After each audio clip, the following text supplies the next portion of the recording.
अब आगे अपन बात करेंगे कि यदि कोई बच्चा जेईटी 2024 का ऑनलाइन फॉर्म फिल करने जा रहा है तो इसके फॉर्म कैसे भरना है, क्या क्या उसको विशेष बातों का ध्यान रखना है। तो आइए अपन जानते हैं अब आगे कि इसका फॉर्म कैसे भरेंगे। तो सबसे पहले फॉर्म भरने के लिए हमें वेबसाइट चाहिए, तो वो है आपकी JEETAUJ2024.com। इस वेबसाइट पे जाके ही आपको फॉर्म भरना है। आई बात समझ में। नेक्स्ट, ऑनलाइन आवेदन पत्र भरने की प्रारंभ तिथि कब से शुरू होंगे? 14 मार्च से, मतलब आपके फॉर्म कल से चालू हो जाएंगे, कंटिन्यू आप फॉर्म भर सकते हो। 15 अप्रैल इसकी लास्ट डेट है। आई बात समझ में। तो ये इन्होंने बता दिया अपने को कि 15 अप्रैल लास्ट डेट है। सर, लेट फीस के साथ में भी फॉर्म भर सकते हैं क्या? बिल्कुल भर सकते हैं। आप 500 रुपए एक्स्ट्रा जमा करा के और 18 अप्रैल तक रात्रि 12 बजे तक फॉर्म भर सकते हैं लेट फीस के साथ में। ऑनलाइन आवेदन पत्र जमा करते समय अभ्यर्थियों को निम्नलिखित प्रक्रिया पूरी करनी होगी। पहला तो है ऑनलाइन आवेदन पत्र भरने से पूर्व की तैयारी। आपको क्या क्या चीजें आपको पास में रखनी होगी, तो आप एक एक चीज देखिए बेटा। अब अपन ये देखेंगे कि कौन कौन से डॉक्यूमेंट्स बच्चे के पास में होने चाहिए। तो नंबर 1, बच्चे का फोटो लेटेस्ट होना चाहिए, आपके सिग्नेचर। और ध्यान रखना, आगे से आज से आप एक ही साइन करना, या तो हिंदी में करना या इंग्लिश में करना। पूरा नाम लिख रहे हो पूरा लिखो, हाफ लिखते हो हाफ लिखो, मिड लिखते हो मिड लिखो। कैसे सर, समझे नहीं? जैसे मान लो किसी का नाम है मोहनलाल शर्मा, तो वो चाहे तो मोहनलाल शर्मा साइन में लिख सकता है, हिंदी या इंग्लिश दोनों में से किसी में, या मोहनलाल या मोहन या मोहनलाल शर्मा पूरा। अब इसको आप जैसी बनावट बनाना चाहो बना लो, जैसी कलाकारी दिखाना चाहो साइन में, आप डॉक्टर बनना चाहो बन जाओ, लेकिन वो याद होना चाहिए कि किस तरीके के बने और कैसा साइन किया था।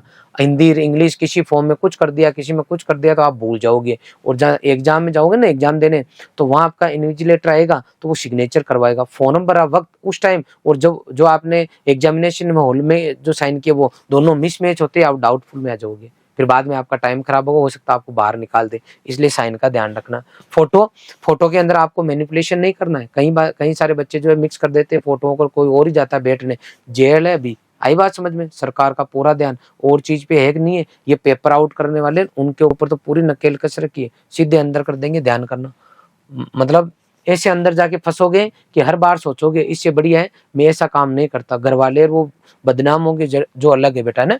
दाहिने हाथ का अंगूठे का निशान आपको प्रॉपर अपना निशान लगा के और उसको जो है स्कैन करके रखना है। आई बात समझ में।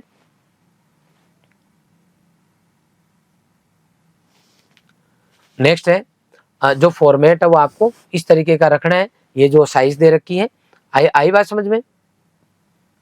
ये देखो, कंप्यूटर जनित तस्वीरें स्वीकार्य नहीं होगी। कंप्यूटर से हर कुछ बना के डाल दिया आपने, वो नहीं मानी जाएगी। विशेष तौर पे इन्होंने लिख रखा है। हस्ताक्षर के लिए भी करके इसकी साइल पिक्सल की साइज दे रखी है। दाहिने हाथ के अंगूठा का निशान भी इन्होंने बिल्कुल बता दिया है। देखा ना उन्हें, देखो अभी एक विशेष पॉइंट लिखा है यहाँ पे, अभ्यर्थी के दाहिने हाथ के अंगूठे का निशान न होने पर दाएं हाथ की तर्जनी अंगुली का निशान, और यदि दायां हाथ ना हो तो बाएं हाथ के अंगूठे का निशान। बिल्कुल स्पष्ट होना चाहिए, साफ सुथरा लिखा हुआ है। अब देखो ये सब चीजें क्यों करवा रहे हैं सर, इतना करने की कहाँ जरूरत है? क्योंकि फर्जीवाड़ा होता है, इसलिए उसको रोकने के लिए कर रहे हैं। और जोधपुर यूनिवर्सिटी को मैं बधाई दूंगा कि लास्ट ईयर भी आपने बहुत अच्छे से पेपर करवाया था, और इस बार भी मुझे पूरी उम्मीद है कि आप अच्छे से पेपर करवाओगे। अब देखो, अगर आपने कोई जोड़ तोड़ किए फोटो के साथ में डिजिटल के माध्यम से, तो सीधी सीधी आपके ऊपर नियमानुसार कार्यवाही की जाएगी। ध्यान रखना। फोटो की पृष्ठभूमि केवल सफेद होनी चाहिए, बैकग्राउंड जो है वो छेल छबीला नहीं होना चाहिए, केवल और केवल व्हाइट होना चाहिए आपको। ये यहाँ विशेष ध्यान रखने वाली बात है। आवेदक को ऑनलाइन आवेदन के में आधार कार्ड की अंतिम 4 संख्या भरना जरूरी है। मैं एक फॉर्म भर के आपको डिटेल में पूरी जानकारी दूंगा। आई बात समझ में। किसी को कोई जल्दबाजी नहीं करनी है। आपको 4 जो है आधार कार्ड के लास्ट के 4 डिजिट फिल करना होगा। शुल्क रियायत के लिए जाति प्रमाण पत्र और या विशेष योग्यजन का प्रमाण पत्र आपको जो है पीडीएफ में स्कैन करके आपको अपलोड करना होगा। स्कैन होगा वो, और साइज इन्होंने बता दी है। इसका मतलब जेट का फॉर्म भरते वक्त क्या डॉक्यूमेंट चाहिए, तो उसमें पहला डॉक्यूमेंट्स क्या आ गया आपका, एक एक्स्ट्रा फोटो के अलावा, साइन के अलावा क्या आया, ये आ गया कि अगर आप किसी कैटेगरी विशेष में हो तो आपको उसका सर्टिफिकेट अपलोड करना होगा। कितना पुराना होगा वो मैं आपको पहले बता चुका हूं। एक बार यदि कोई बच्चा ओबीसी का है, ईडब्ल्यूएस कैटेगरी का है, या फिर कोई ऐसा बच्चा एमबीसी का है, तो उनका 1 साल से अगर ज्यादा पुराना है तो भी चल जाएगा, एक एफिडेविट लगेगा। आई बात समझ में? तो आप फॉर्म भरते वक्त तो अपलोड कर सकते हो जो भी आपके पास, 3 साल से ज्यादा पुराना नहीं होना चाहिए, एक बार भर सकते हो। जनरल में कोई सर्टिफिकेट नहीं लगेगा, और एससी एसटी का तो जितना पुराना उतना ही चल जाएगा, उनको 3 साल 5 साल की कोई कंडीशन नहीं है। 10th और 12th की अंक तालिका लगेगी, उसकी पीडीएफ अपलोड होगी। सर मैं तो क्या है कि अभी 12th में ही पढ़ रहा हूं तो क्या करना है, तो फिर तेरे केवल बेटा 10th की लगेगी, 12th की नहीं लगेगी। फॉर्म भरते वक्त 10th और 12th की मार्कशीट पास में रखनी है, और उसमें एक एक डिटेल देख देख के फॉर्म भरना है। ये मैं बार बार बोल रहा हूं क्योंकि इसमें बच्चे गलतियां करते हैं। अभ्यर्थी केवल खुद का ही मोबाइल नंबर डालने की कोशिश करे, और खुद के पास नहीं हो तो पेरेंट्स के डाले, बाकी और हर किसी कोचिंग सेंटर के नंबर नहीं डाले। ये भी मैं बार बार मना कर रहा हूँ क्योंकि बाद में हमारे पास फोन आते हैं कि सर मैंने ये 6 फॉर्म भरा, ये कर दिया, पड़ोसी का नंबर डाल दिया, उनके डाल दिया, अब हमारे पास इन्फॉर्मेशन नहीं आती। उस टाइम हम भी बेटा कुछ नहीं कर सकते, इसलिए हम जो कर सकते हैं वो हम बार बार आपको कह के फॉर्म भरने से पहले बताते हैं। यहाँ बचावी उपाय आप ये ध्यान रखो। देखो इन्होंने लिखा है बेचारों ने, क्योंकि कुछ जानकारियां जेट कार्यालय द्वारा ईमेल या एसएमएस के द्वारा दी जाती है, इसलिए आपके पास नंबर आपका होना चाहिए। देखो इन्होंने कोचिंग सेंटर का भी नाम लिखा है कि अभ्यर्थी को ऑनलाइन आवेदन पत्र में कोचिंग सेंटर या ई मित्र के मोबाइल नंबर, ईमेल आईडी या बैंक खाते का विवरण नहीं देना चाहिए। अभ्यर्थी द्वारा आवेदन पत्र शुल्क जमा कराने के बाद किसी भी प्रविष्टि में बदलाव स्वीकार नहीं किया जाएगा। कोचिंग सेंटर या ईमेल ई मित्र के मोबाइल नंबर और ईमेल का उपयोग नहीं लेवे। पहले नॉर्मल लिख दिया फिर डार्क करके और लिखा है, इसका मतलब लेना ही नहीं है बेटा, ये सही लिखा है इन्होंने।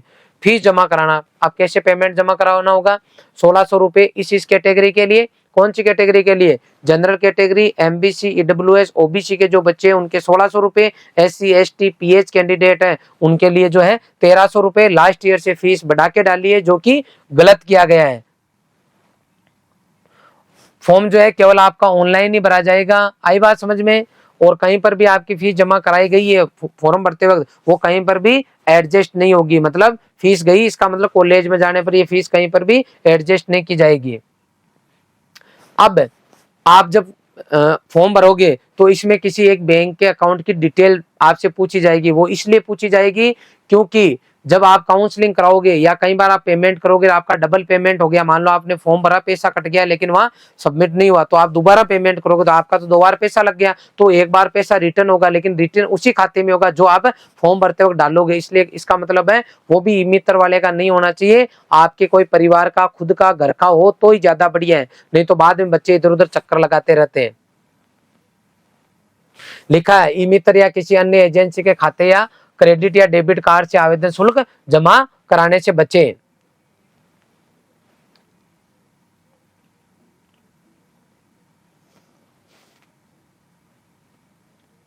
ई मित्र या कोचिंग संस्थान या किसी अन्य एजेंसी आदि के बैंक खाते का विवरण न भरे। अब आ गया ऑनलाइन आवेदन पत्र भरना, तो ये सब डिटेल दी, इसके अकॉर्डिंग अपने को पूरा का पूरा अपना फॉर्म भरना है। अगर किसी को नहीं पता है तो कोई टेंशन नहीं लेनी, हम एक एक करके फॉर्म भर के एक बताएंगे, उसके बाद में फॉर्म भरना बेटा। आवेदन जो फॉर्म भरोगे आप उसका प्रिंट आउट निकाल लेना है। अब प्रिंट आउट निकाल के इसको कहाँ भेजना, कहीं नहीं भेजना। और यहाँ आपको विशेष ध्यान देना है, चाहे आप सीयूटी का फॉर्म भरो या जेईटी का फॉर्म भरो, कोई सा भी फॉर्म क्यों ना भरो, आपको एक एक चीज संभाल के रखनी है। मेल भी करके रखो, उसका प्रिंट आउट निकाल के रखो, रिपीट कर रहा हूं, मेल करके भी रखो। कई बार आप कहीं पर घर पे रखते हो, होली आ रही है, मान लो प्रिंट आउट निकाला, घर वालों ने साफ सफाई में उसको फेंक दिया, बाद में आप ढूंढते ही रह जाओगे, इसलिए दिक्कत आती है। इसलिए आजकल डिजिटल का जमाना, तो मेल कर दो हर डॉक्यूमेंट्स को, दोबारा तुरंत ही उस नाम से सर्च कर लो, और खुद के पास हार्ड कॉपी भी रखो। इसको कहीं पर भी भेजने नहीं है, सर मैंने जेट का फॉर्म भर दिया, अब इसको जोधपुर भेजना है क्या, हार्ड कॉपी को नहीं भेजना है बेटा, अपने पास में संभाल के रखना है। फिर ये काम जब कर लोगे तो समय पर आपका क्या आ जाएगा, एडमिट कार्ड आ जाएगा, प्रवेश पत्र आ जाएगा, फिर हम एग्जाम देने चले जाएंगे।